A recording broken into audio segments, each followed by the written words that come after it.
Hey, good afternoon, everyone. This is the budget hearing that will be addressing the police department, so we look forward to that presentation. Just wanted to note to my colleagues, we are using speaker management, but feel free to use a tag to get our attention if you have a question or comment. Been joined, of course, by Councilmember Cano, Johnson, Bender, and Council Vice President Glidden. So we will be able to begin at whenever you're ready. Chief Harteau, welcome. Thank you. Good afternoon. If you want to, probably scroll forward.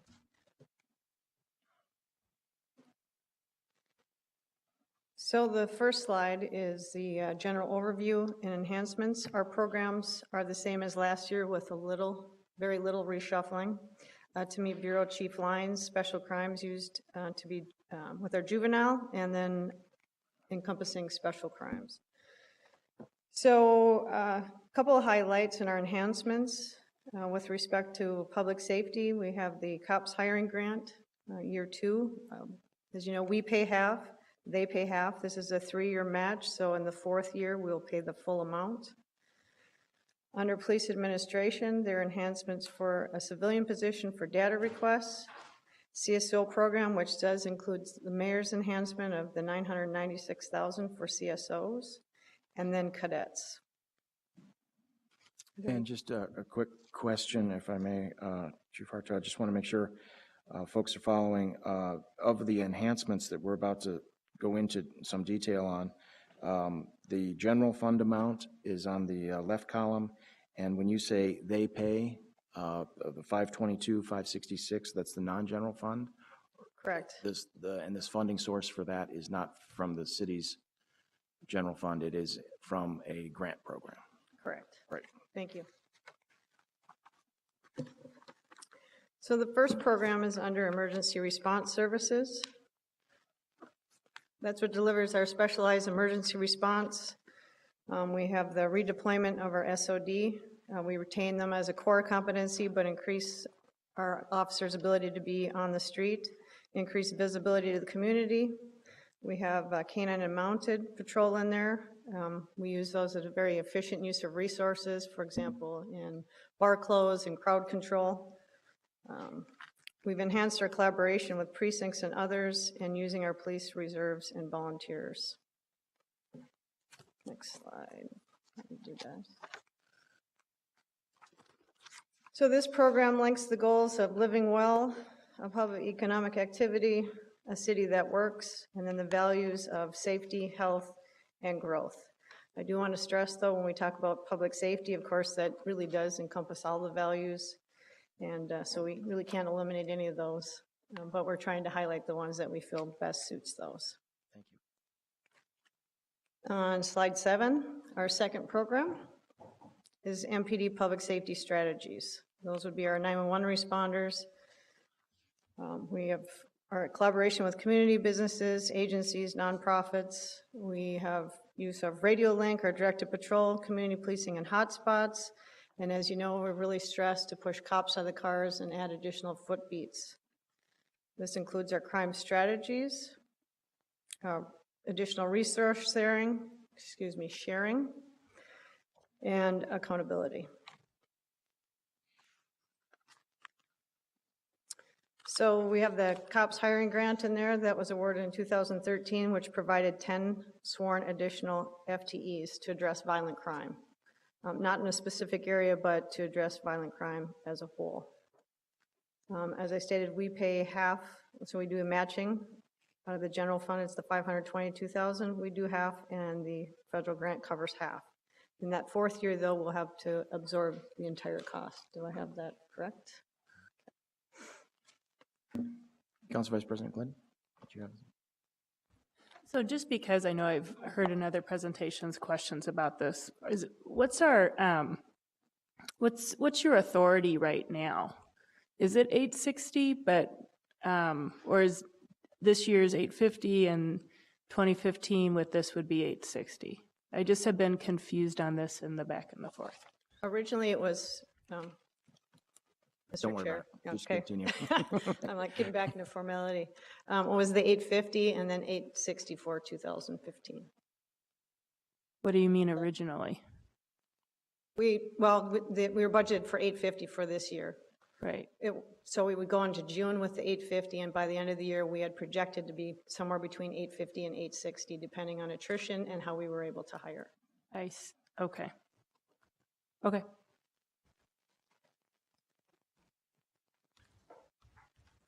Are we on 9? Okay. So the slides on page 9 show response times. I know you've been getting some reports on those. They have creeped up slightly. There's 2 factors that we're looking at. One is retirement. We had actually projected 48 in retirement and had 57. Also, I think a slight impact due to community engagement and cops out of cars. So we want officers out of the cars and on the streets interacting with community, although we need to understand what kind of an impact that has on response times. So if we look at precinct staffing, I know it shows a total of 515. One of the things I did want to highlight is in 2013, we had 545 in the precincts. But I do want to note that that included our GET team officers and officers from the license division.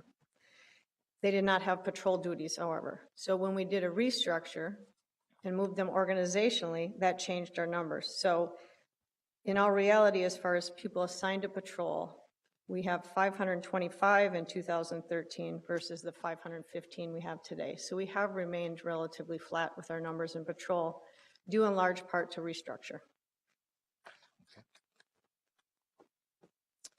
Okay, let's go to the next. And then that slide shows that which goals and values public safety is linked to. And then we'll go to the third program if there's no questions. Administration of training, that's our executive arm. This is where we've got retirement training, hiring, our crime lab, property and evidence. We've been able to achieve accreditation and able to maintain operational costs due in large part to resource management and negotiations.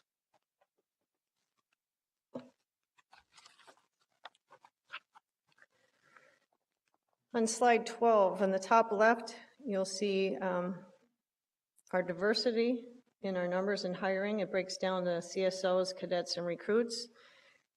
And clearly, our CSOs are still our best ability to gain diversity in the department, followed by cadets and then recruits. The right chart shows expenditures, and they have remained relatively flat for the last 3 years. And then I wanted to highlight some savings. Certainly in parking, we had a $100,000 savings total, so we didn't have to increase the cost.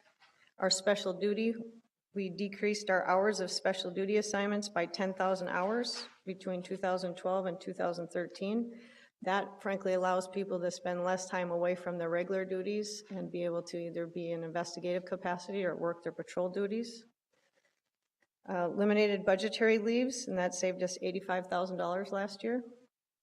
We negotiated no increase on contracts that had escalated clauses, and that was $120,000 savings. Revenue increased due to cover uncovered cost of $60,000, so that was an increase to the general fund revenue. And expected another $200,000 this year. That's an increase to the general fund revenue. Any questions? Yes, Councilor Vice President Glidden. Thanks, and I'm trying to, maybe my eyes are not so good anymore. I'm looking at where it says, but I can't find where it says budgetary leaves, but when you said that, I wanted to, that was a little bigger one, understand or have you explain to us what are budgetary leaves? What did eliminating them mean? Mr. Chair, Vice President Glidden, there's still a cost when we offer people budgetary leaves, which means they can take a leave of absence for the department up to 6 months for a variety of reasons. but there was this assumption that there was no cost to that, but we still incur costs in medical expenses, different things that add to the employee's entire package. So by eliminating budgetary costs, which we frankly simply couldn't afford to do for the financial impact, but losing employees for a significant period of time, it did have a financial impact. So it did save us $85,000. Saved you how much? $85,000. 85,000. How many, did you have like an average of how many people took a budgetary leave in a year? I'm just curious. I don't know that I ever was familiar with that. I mean, it's good, again, that you are identifying through, I think, meticulously going through the enterprise of the police department, what should be savings or not, but. Mr. Chair, Vice President Glidden, we'd have to look, but there's two schools of thought with it. One, there was a time when during budget cuts, it was a benefit to actually allow people to take a leave of absence in some form because we needed to reduce that savings. So the salary savings was a larger decrease than the fringe. Mm-hmm. But then there's times where you need the personnel and you want to save the money with the fringe. And frankly, through going through and with Robin's help, we learned that there was a cost to it. It's no different than special duty. Even if there's $0 cost, there's cost and there's cost. There's cost to personnel and what their activities are, and there's a financial cost. So because we've been looking at everything, we really have a better gauge on, frankly, what the costs are. Mm-hmm. And what we're willing to do at the time, and what best suits the department given the current budget situation and personnel. So just because you've highlighted these efficiencies and savings, I had a couple other questions on them just because I want to understand how both they impact the budget for this year, but what you think are the trends for the future, because I think that this year is this year and it's important to see that, but then I think our understanding of the trends and kind of where you're at in your department and understanding them will help us too. So you have two items that relate to your contract amount, contracts and savings, some, let's see, and looking at uncovered costs.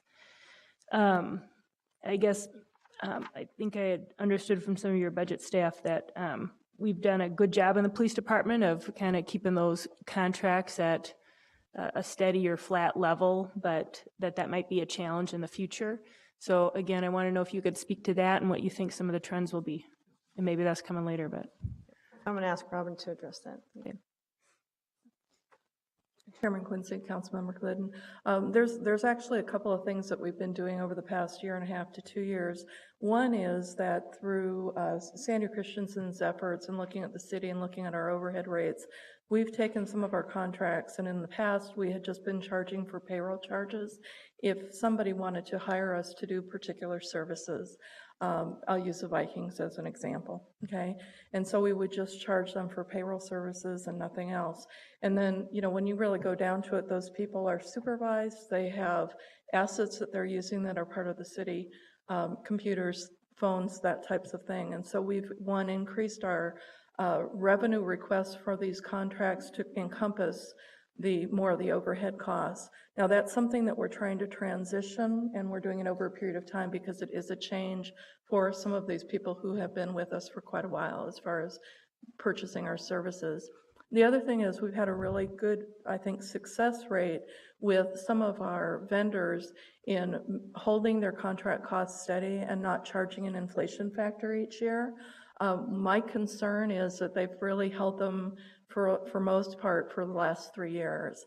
And now that the economy is starting to tick up a little bit, my concern after actually even going into 2015, but also into 2016 and beyond, is it's going to be much more difficult to, I think, hold our operational costs at a 0% increase. We've basically had 0 increase in operational costs with the exception of enhancements, but just our basic operational costs. And I think that is probably going to turn the corner here in the next 12 months. Okay.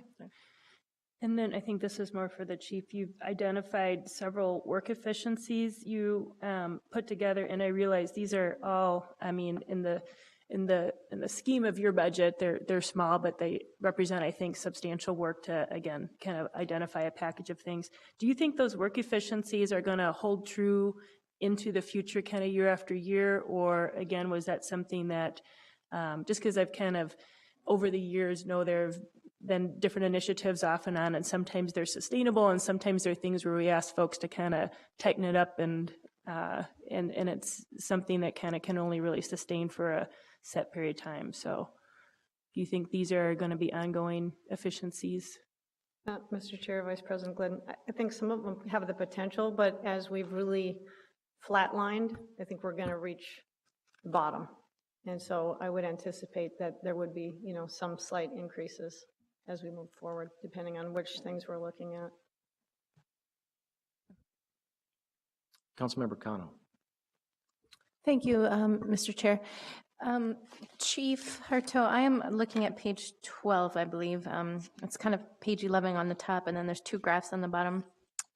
I'm wondering how the budget addresses the hiring trend bar that we see that went from 3 to 0. And I'm just curious to hear maybe a little bit more to understand more about what's happening in this pattern where it says that the recruits of color, I think, was 3 in 2013, and now it's down to 0 in 2014.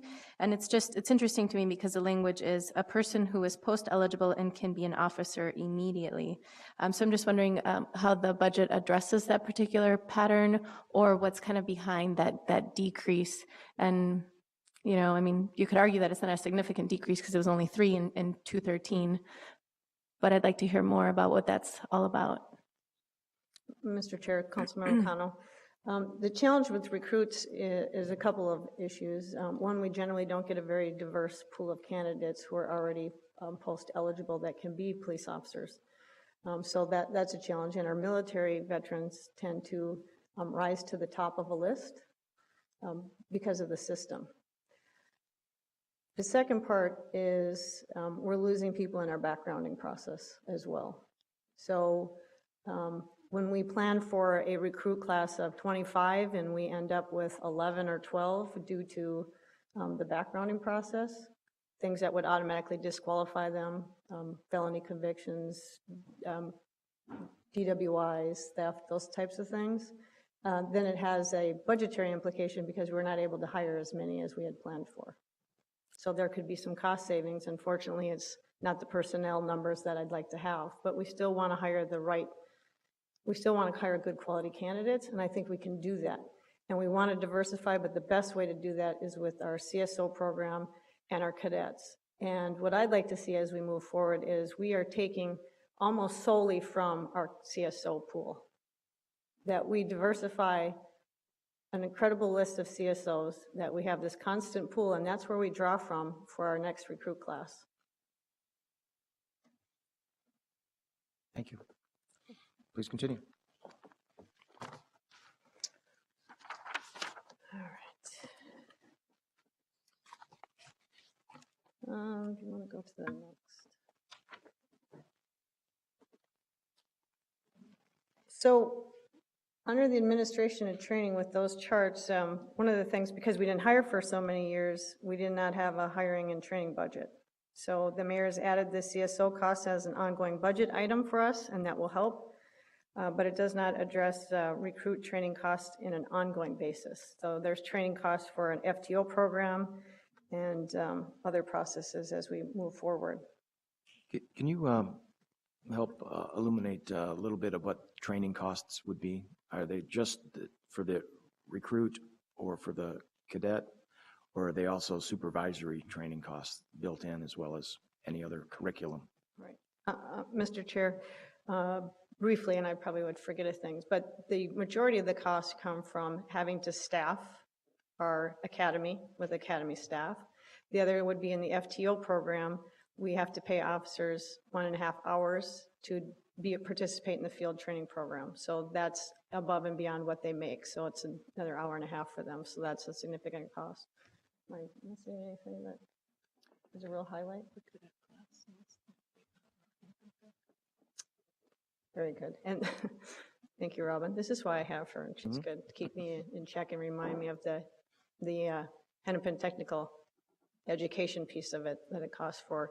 the cadets for their portion of it, and then, of course, CSOs as well. We pay for their education. Sure. And what's the time frame that we're talking about? It's not like we can just hire somebody, call them trained after going through a seminar. So what is the time frame of hiring a cadet? On average, it's 8 months to a year.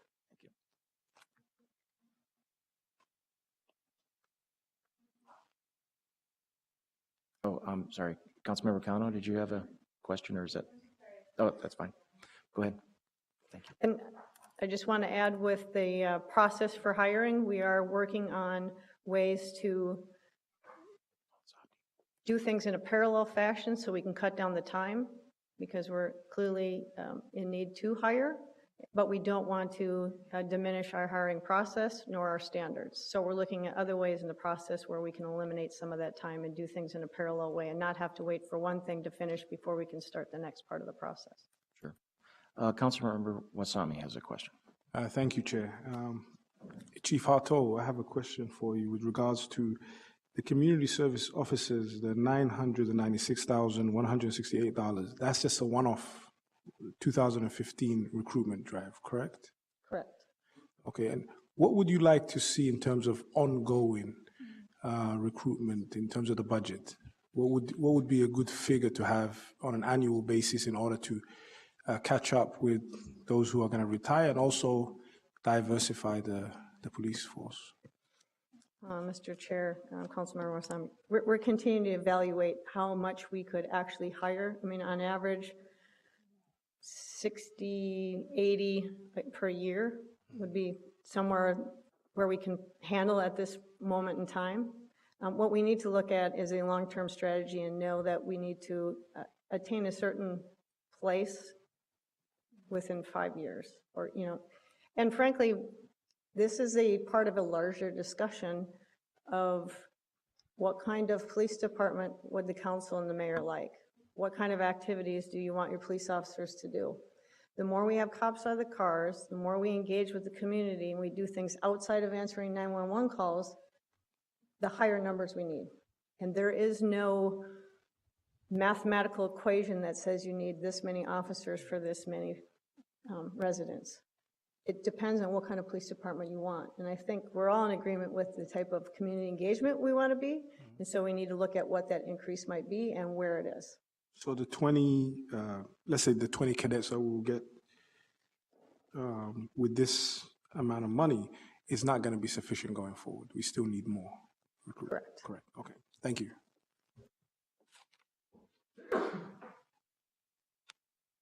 I'm sorry, it looks like, is it Johnson? Councilmember Johnson, please.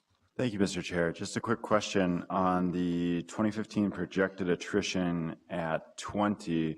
If we projected 48 retirements, as you mentioned, and we ended up having 57, are we confident that we're going to have just 20, or might we end up with 35 or 40? I mean, are we trending to have more attrition than expected typically, and are we accounting for that?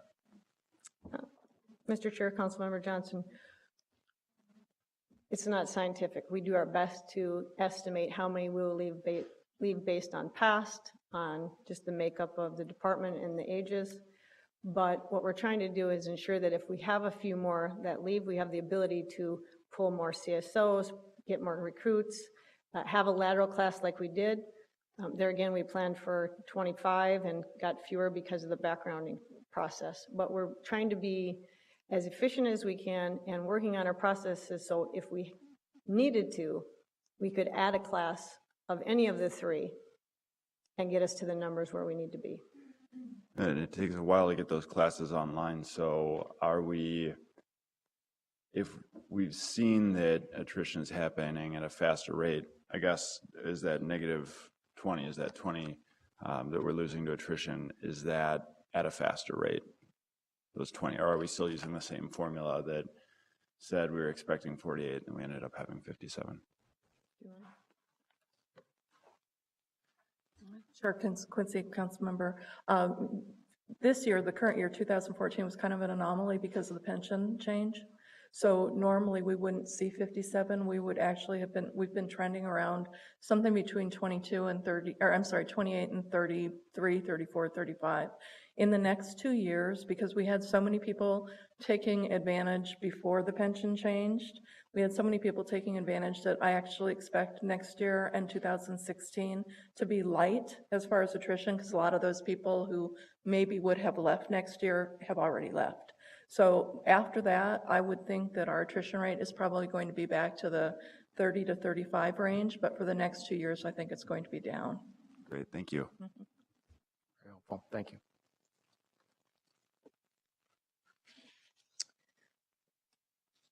Okay.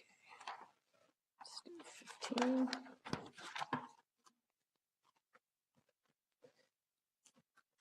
Under administrative and training, we have increased to have a civilian staffing position for data request specialists. Our number of requests have certainly increased dramatically. We currently have a permit hired person, but we need a permanent position. And it's key that this individual has the experience and can handle these correctly. So that's the reason for that enhancement.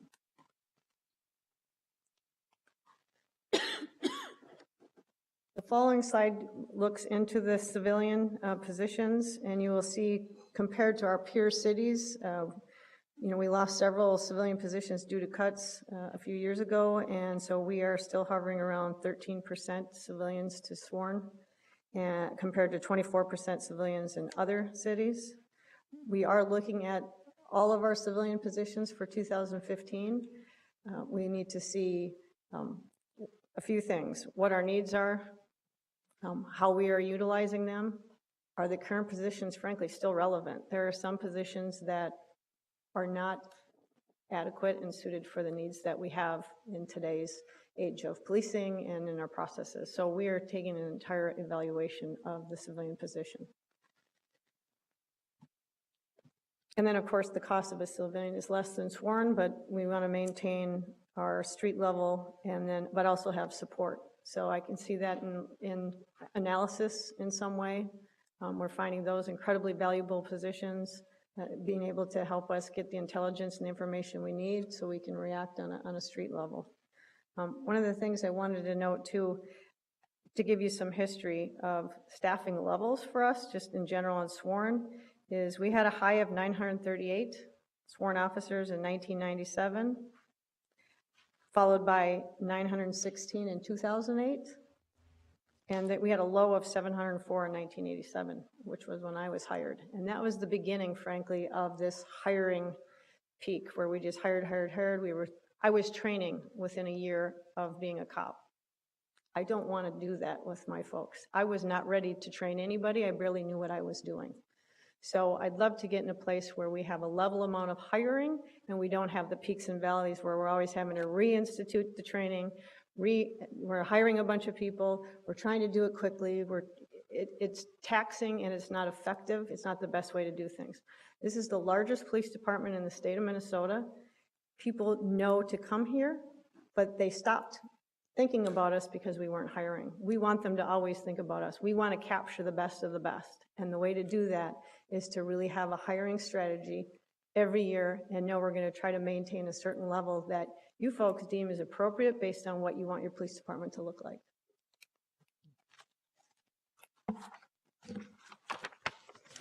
Next slide shows the goals and values.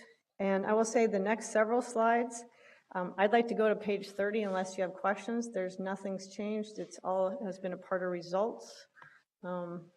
So in the spirit of your time, but if you have questions anywhere between there, I'm happy to answer those. These are just describing programs and none of the 7 have changed. Yes, and what's reflected in the 2015 budget is the continuing service level of those programs. Correct. And it's already built in any cost adjustments that might be affected with inflation or salaries. But we don't have to talk about them because they're not a program enhancement is what you're suggesting. Correct.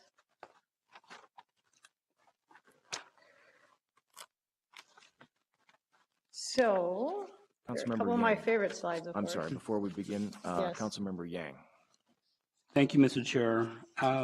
Chief, I'm looking at slide number, I think 5, or I guess slide number 9. page number 9. Okay? The response times. And, Yes. you know, it seems like every year the response times have been slower or they've been increasing. And I guess my question is, what explains that? Mr. Chair, Councilmember Yang, as I expressed, there's a few factors. You know, we're looking at all of them because I don't think there's just one answer, and the answer actually is it depends. So with less personnel, you certainly can have a potential of slower response times. If you have simultaneously more high priority calls to a particular precinct or an area, officers are going to be tied up and they're not going to be able to respond quickly to other calls, even if they're priority 1 calls. So we have to tap into response cars. The fact that I've been very clear that I want people to be provided a service and we're not trying to be a drive-through police department, and that doing initial investigations on burglary calls and other things and having community engagement takes time as well. And so those are the factors that all contribute to response times. So the question always is, how important is a response time to what it is we're trying to accomplish? Certainly a priority 1 call, something in progress, a crisis call, we want to have as quick of response times as we can. Other calls, although it's frustrating to wait, I want to make sure that when an officer gets there, they spend their time with that person because they've been waiting, and it may be the only time they ever call the police department in their entire life is that one burglary call. So where's the balance? And we're trying to strike the balance. Right, but you know, when you look at priority 1 phone calls, though, from 2012 to 2013 or 2014, I mean, the increase is a significant increase. I mean, it's a minute, and you know, I guess, I mean, if I can ask this, you know, what's it going to take for us to reverse that, though, to go back to, I mean, for priority 1s to 8 minutes and 12 seconds, or you know, in the 8-minute range. All the things you suggested? Yep, Mr. Chair, Councilmember Yang. Yes, and the other thing I didn't include is, and I know that there are changes in our call taking and in MECC as well, with the number of call takers, and I won't speak for them, but all of these are a combination. And certainly increased personnel would absolutely help that.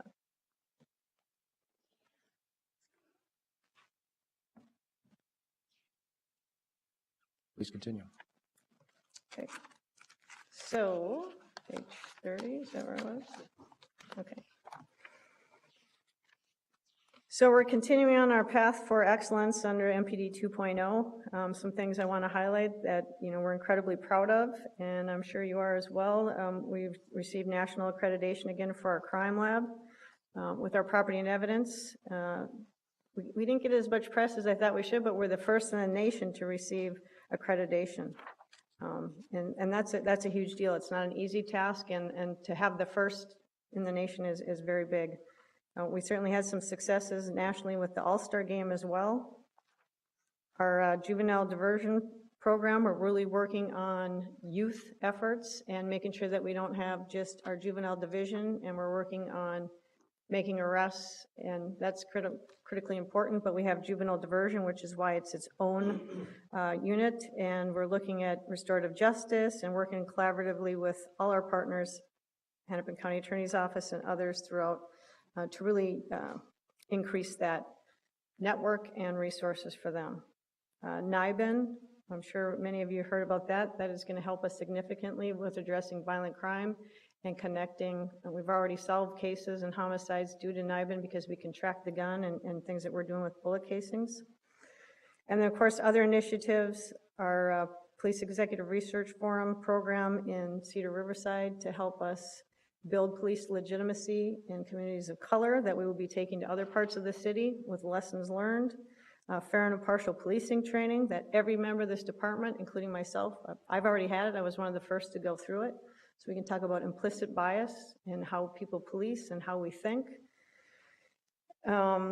Efforts we're doing with our police reserves. We did a pilot program, so now we're tapping into other resources, not just sworn officers. We're bringing them downtown and using police reserves almost like an ambassador.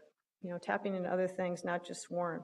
Increases our community engagement, visibility, disrupts behavior, and helps us with crime as well. So operationally, we're doing a lot of things well. We've gotten, a few grant awards we're happy to have, and we'll continue to move forward with those things. There's a few things that didn't make the list that I'm particularly proud of our police department with. Certainly the work that's been happening in downtown. We talk about that a lot in coordination with the Downtown Improvement District, Downtown Council's objectives, and street homelessness, coordinating with downtown ambassadors and street outreach teams. It's been amazing. The Top 100 program continues to be an amazing process. All the work that's been done in sex trafficking, domestic abuse projects, and MPD's response and inclusion in those should make your list. Mr. Chair, there's so many things that could make the list, and actually some of them are on the next few pages. And that's the ironic part, is so much of what Minneapolis, the city, and the police department do are recognized nationally as best practices. And oftentimes when people come to me and say, hey, we should do this here, because they do it in Portland or they do it in another city, I say, we do it here and it was started here. Mm-hmm. We just don't communicate that as well. Or we do, and people don't necessarily take notice of that as much. So I appreciate the highlight. I'm incredibly proud of the work that the men and women in this department do every day. And we continue with those efforts. One of the areas we are focusing on. I'm sorry. More? Okay. Councilmember Fry had a comment. Thank you, Mr. Chair. Chief, just briefly, I just wanted to top off some of the comments that Councilmember Quincy just made, specifically with the downtown work that you've done in terms of outreach and coordination with youth has been great.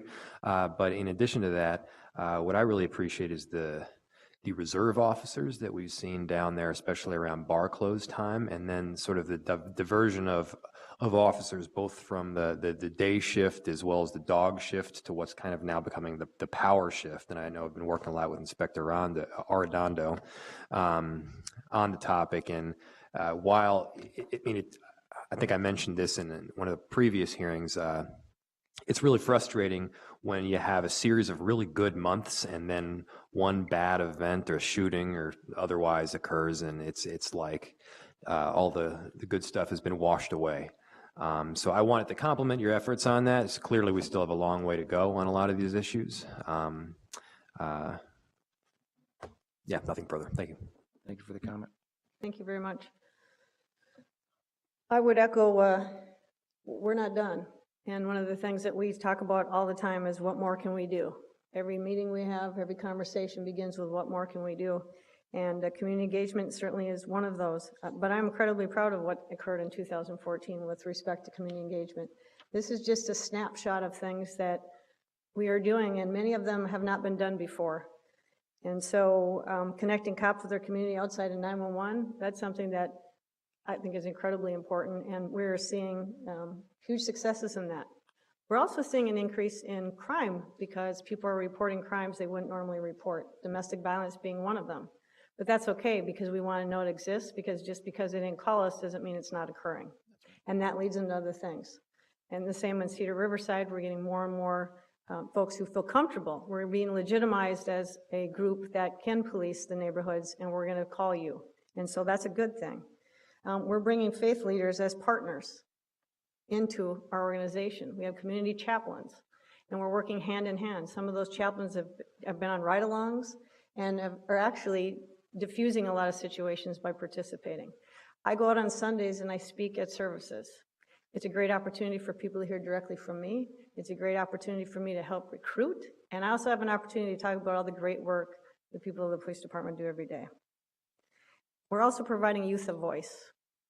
This helps us in our recruitment efforts of, what would you need to see in a police department to want to become a member of it, but also we are helping to create the next generation of community leaders.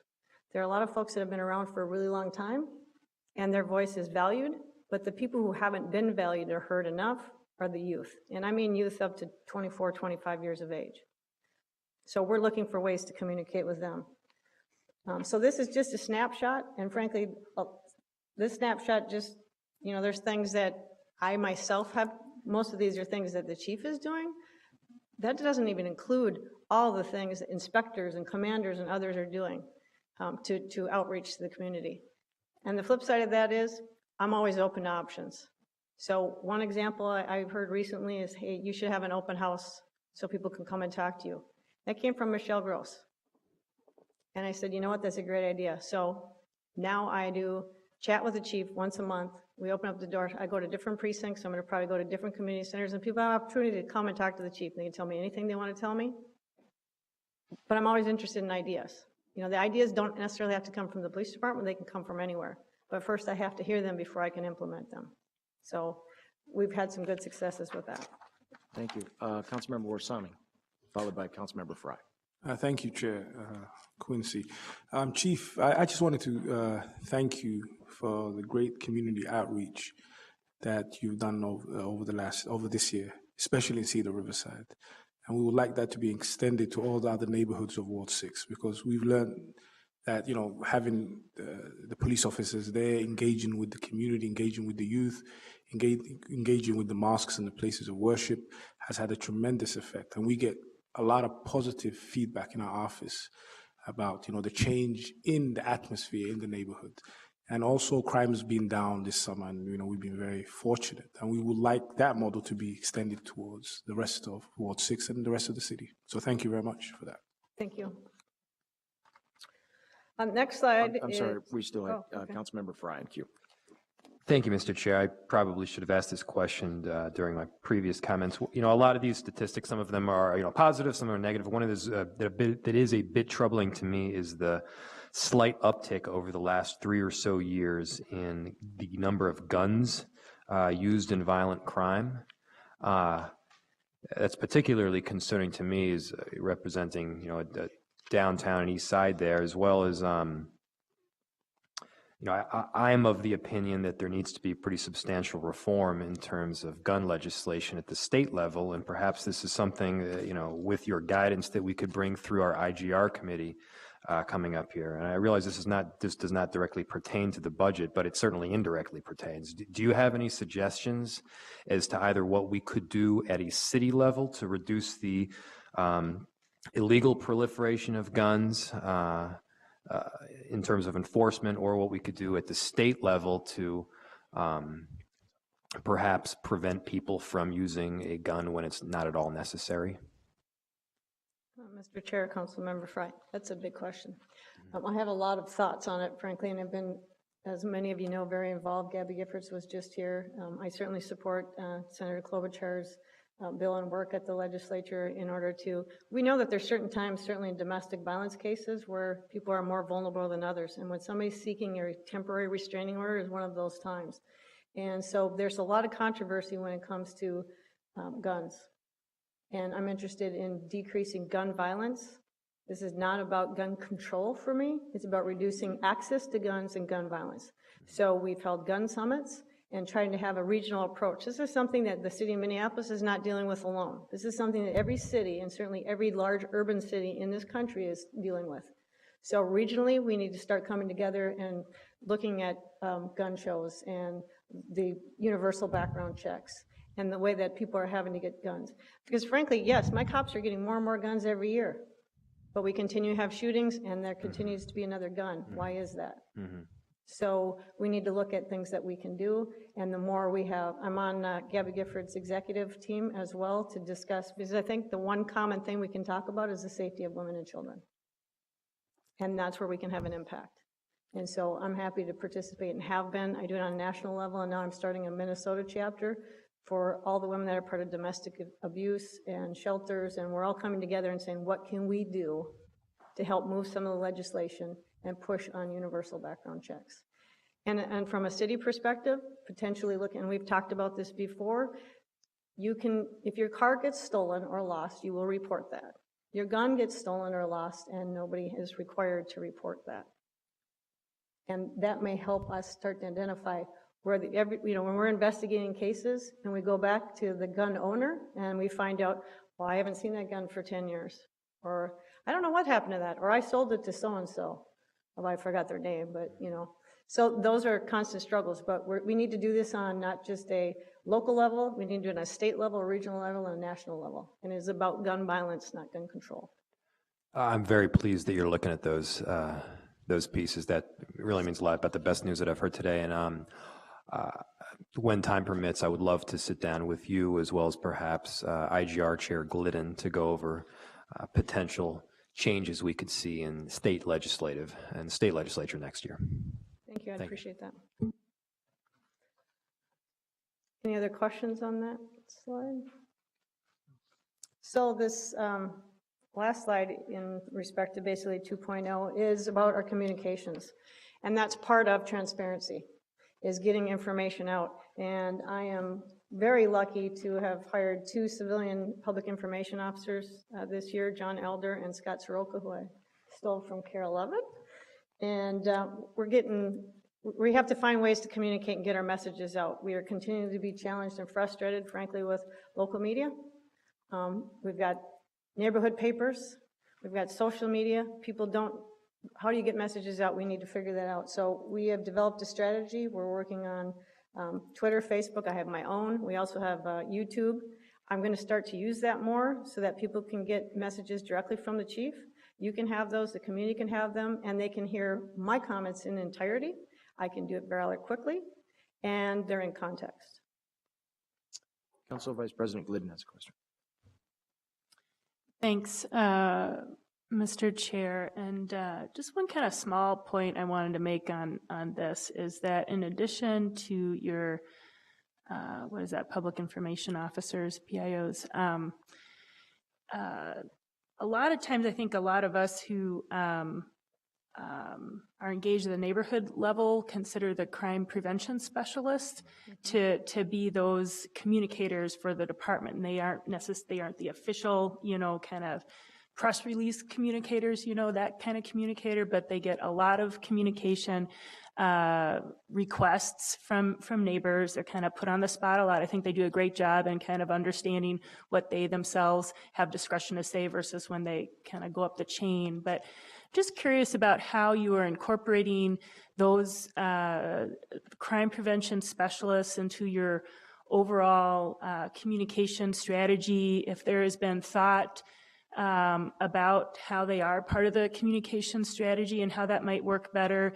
And then one kind of little side thing, I keep hearing about just the methods of communicating. And again, I think these reports from the crime prevention specialists are watched so carefully, but they come out in a lot of different mediums from the different crime prevention specialists. Sometimes some of them send attached Word documents, and sometimes they send them, so just thinking of what's the best methodology, and I think that's more just probably a training item for those crime prevention specialists, because many of us are looking on our iPhones, which read information a certain way, and this is highly forwarded information when we get it from the crime prevention specialists. Mr. Chair, Vice President Glidden, I think you're right on with CPSs, and we take information in from them, but I think we could do a better job, and as I'm sitting here listening to you, thinking about ways to, we're looking to inspectors to start blogs and other things, and we might need to be tapping into crime prevention specialists to do some of those things.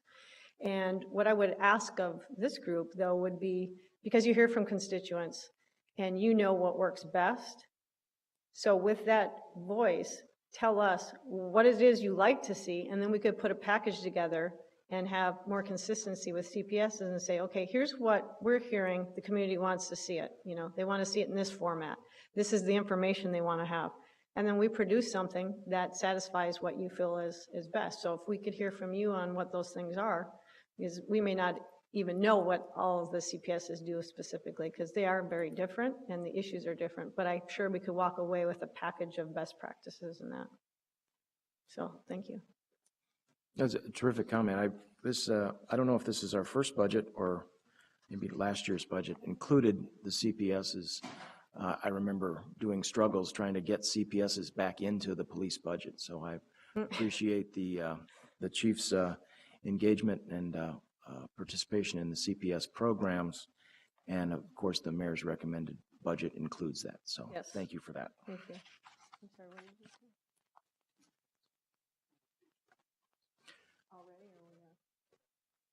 you say? Mr. Chair and council members, I've been reminded that we've had 2 training sessions with our CPSs on communications. So, trying to do training, and so they're a little more versed in it than I am, I think. So we're working towards what you're talking about.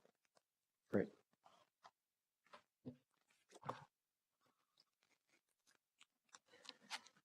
All right, the next slide is the operating capital request. All of them are replacement costs except for the body cameras.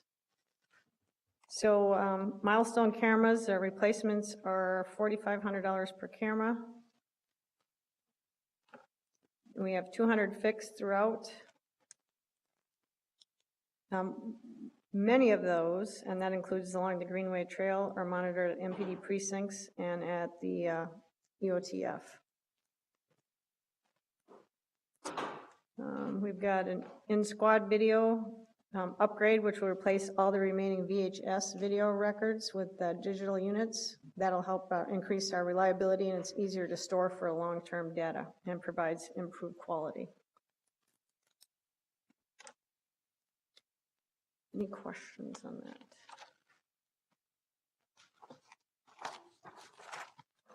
Councilmember Johnson has a question. Thank you, Mr. Chair. Just on that slide, for some reason I was under the impression that the body cameras were fully funded for both years. Is that not correct? Is this still comprising a full rollout of the body cameras? Mr. Chair, Councilmember Johnson, no, that's not a full rollout. That's to fund the pilot.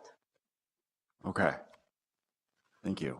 And Ms. Christensen, if you could clarify the CARS request form. Yes, Councilmember Quincy, Councilmember Johnson, the mayor's recommendation within the 5-year plan for CARS does incorporate the full $1 million for 100% rollout, but the timing nature of the cash going out the door to actually purchase the cameras, the money will be going out the door over 2 years. So there's a pilot project beginning in 2014. The first big purchase will go out the door in 15, and the subsequent will be in 16. So the recommendation is for the full implementation of the program with the actual purchases happening over in several batches. Does that make sense, Councilmember Johnson, or did you? It does. I thought, I was under the impression that it would be rolled out by end of year next year, but I guess I'm wrong in that. Thank you.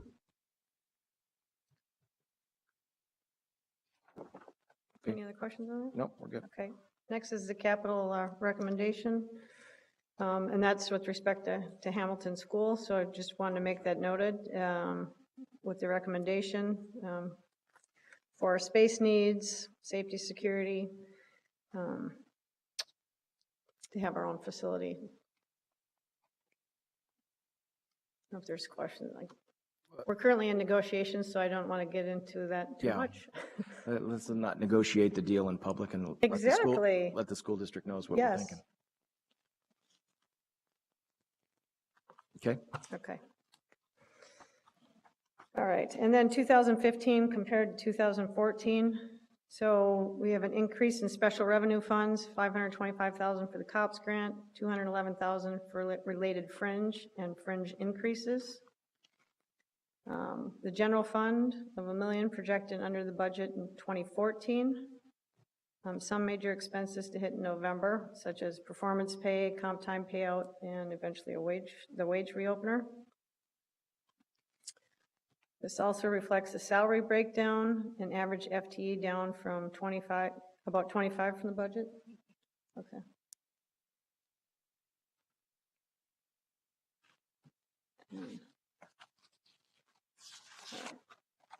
And last slide. The 2015 expense highlights, you'll see much of our increases are due to internal costs with respect to fleet, rent, some BIS costs. And then over time, we have things broken down. 2014 is projected to be approximately $3.5 million, and that's due to additional events that we had, the Frozen Four, Spring Jam, All-Star Game. We had Vice President here, the President here, Smalley President here. So we've had a busy year. We've had a number of high-profile events over the year. Very high profile. As well as big events. Some of those are repaid, and what is the status if the President comes to town? Mr. Chair and Council, when the President comes to town, the city pays the bill. Yeah, and we're happy to have him. Thank you.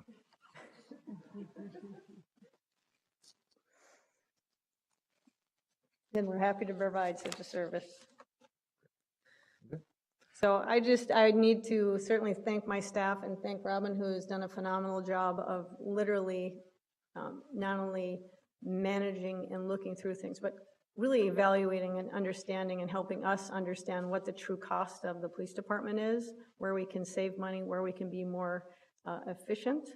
And, you know, I can create the vision, I can look at where we want to go, but we have to be able to pay for that in the right way, and it helps me make the best decisions about the police department to have somebody like Robin on the team, so thank you very much. Terrific to have Robin on the team, and there's such a close connection with the finance department in particular. Sandy Yes, Christensen. thank you, that's absolutely right. Good financial management. Yes. Thank you very much. If there's any other questions for the chief for this presentation, Councilmember Gordon. Thank you, and maybe you did answer this at the beginning. I was a little bit late, but looking at that last slide, I was just curious if, in your opinion, you have the right number and the right mix of investigators and patrol officers. Often we talk about what is the correct number of officers to have, and it's a major expense, and some people think there's some kind of magic number of certain number of officers per 1,000 people or that, and are you comfortable with the size of our force right now and also the balance between investigators and patrol officers?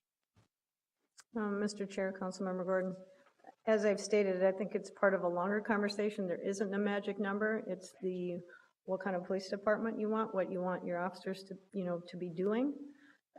We do need to investigate cases. We're constantly looking at the best place to put folks.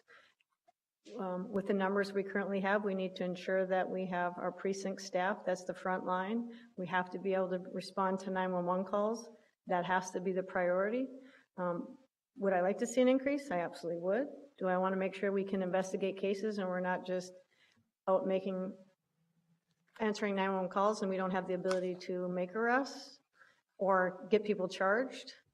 We have to have time to do all those things, and we certainly need support. So we're looking at all of it. We have to look at our civilian support staff, what everybody's doing in the police department, increasing the department, how large the department is best suited to accomplish what we need to do, and we need a strategic plan on how to get there. It's not going to happen overnight. We still want to hire the right people. We want to hire the best people, and it's going to take time.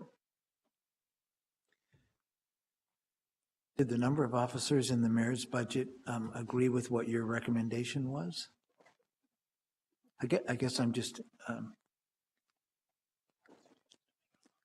that you said you would take more officers if you could get them, I think, or something like that, which we agree. I mean, if we had resources, I mean, I don't know if we all agree with that or not, but I'm just, I'm wondering if there was if your original hopes and aspirations are realized in the mayor's budget. Mr. Chair, Councilmember Gordon, the mayor and I continue to have conversations about increasing the department and how to get there, and it will be incremental, and so I'm pleased with the progress. That was pretty well said. I just appreciate having enough investigators. I've been here a long enough time, and I know that sometimes when the budget gets tight, our tendency is also to take people out of investigations and keep more people on the street, and we want to have that presence, and there's a tension there. But I think it's really valuable to have enough investigators so we can actually follow through and we can find out the cause of these crimes. And in the end, then it's less work, I think, for patrol officers on the street. But it's a tough balance and it's a tough number to come to. And there's all these other competing priorities in the city. So, Mr. Chair, Councilmember Gordon, one of the things that we did do, though, is when I became chief, our investigators worked 10-hour days. And I put them back on 8 because that means they work more. We pay them exactly the same, but now they work 8-hour days. And it wasn't popular, but it's a benefit. And so that helped. It's the how many do I need? It depends. Depends how we're doing and what we're trying to accomplish. well, and if you go back to slide 36, or page, I think that was it, it looks like we've moved, and if we can't go back, that's all right. But it looks like the number of investigators in 2014 that are budgeted was more than in 2015, and the number of patrol officers has gone up a little bit. So that was just one thing that I noticed, and so I was getting a little worried. Okay. Are we going to start a trend? Yep. Mr. Chair and Councilmember Gordon, part of that is our attrition is obviously through the investigator rank. For the most part, we're losing most sergeants, so it takes time to move people from patrol, promote them, and put them in sergeant positions, so that could be reflected in some of that as well. So it's certainly not a strategic method of going down investigations, and we're constantly looking at that balance of how we do it. Okay, thank you. Thank you. We're going to have Council Vice President first, and we're going to kind of go down the row. We've got several other questions. Thanks, Mr. Chair. And I apologize, I stepped out for a minute, but I don't think that you addressed this question that I have maybe as fully as I'm going to ask it. And it has to do with thinking about the balance of your sworn personnel versus the role of civilians in the police department. I think we all really track so carefully what's that number of sworn personnel, and for good reason. I mean, we have a large investment in police officers. We want them to succeed. We hope they spend their careers, I think, with us when we invest that much in officers in their careers. But I guess from seeing, changes within the police department over time and through tough budget times, I guess I personally believe civilians have a role in the police department, and I'm know that they often are the ones that when we do go through tough budget times, we don't want to lose that investment in our sworn personnel for good reason again, but that's when the civilian complement gets a little bit lower, or gets those positions get laid off. What's your thoughts on the balance of sworn to civilian employees into the future? And can you just talk a little bit more about that, and what do you think the wise course of action is in terms of how you're balancing the roles that different folks play within the department? Mr. Chair, Vice President Glidden, I did talk a little bit about that while you were out. I certainly value civilian employees. Unfortunately, we lost several on a have to, because they had to be cut versus sworn at the time. But we're looking into 2015 at all the civilian staff, looking at positions, if they're still relevant, do they need adjustments, where we have people staffed, where we should staff them. The body camera project is an example of just one place where we'll need to increase civilian staff, because we'll have data requests that we didn't have before. And so not only do we have need for civilian staffing now, when we're half of what the national average is of civilians, with a 13% versus 24 of our peer cities, 24%, we need to look at what we have. And so those are things that we'll have to bring forward and talk about what that looks like. But we need the support staff. Crime analysts is another place where I certainly would see a desire to increase. So I guess another way to ask this question is, have you analyzed within the department what positions today are held by sworn staff that could theoretically be held by civilians? Mr. Chair, Vice President Glidden, we're looking at it. I wouldn't say there's just off the top of my head, there's abundance of positions that sworn are working that civilians could. What we have is a need for civilians that frankly nobody's doing, that we have 2 people doing where we need 3 or 4 people. Or now that we'll have personal body cameras, we need to have staff to be able to handle the things that go along with that program. So these will be, for the most part, I think, new positions. And then also evaluating positions that are in existence that have been for quite some time, whether it be folks in transcription or, whatever it is, we should be evaluating what their roles are and is it still effective? Fair question. Certainly, I don't think you're the only department that has that same question in front of it in terms of admin staff and support staff that got cut over a period of years, and what's the appropriate level is certainly something that permeates the entire enterprise. Councilmember Johnson, did you have one? No, we're going off to Council President Johnson. Thank you. Thank you, Mr. Chair.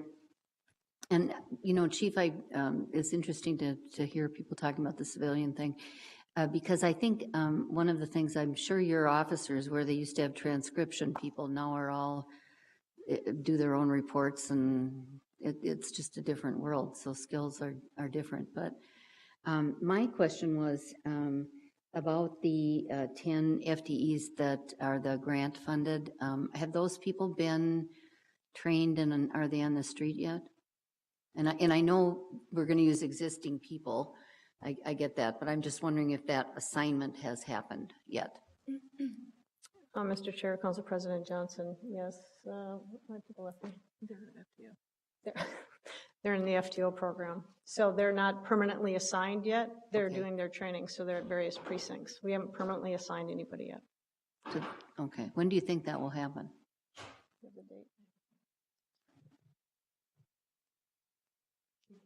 I will let you know. Okay, thanks. I'm trying to guess now, and I don't want to do Thanks. that. Okay. Councilmember Kano. Thank you, Mr. Chair.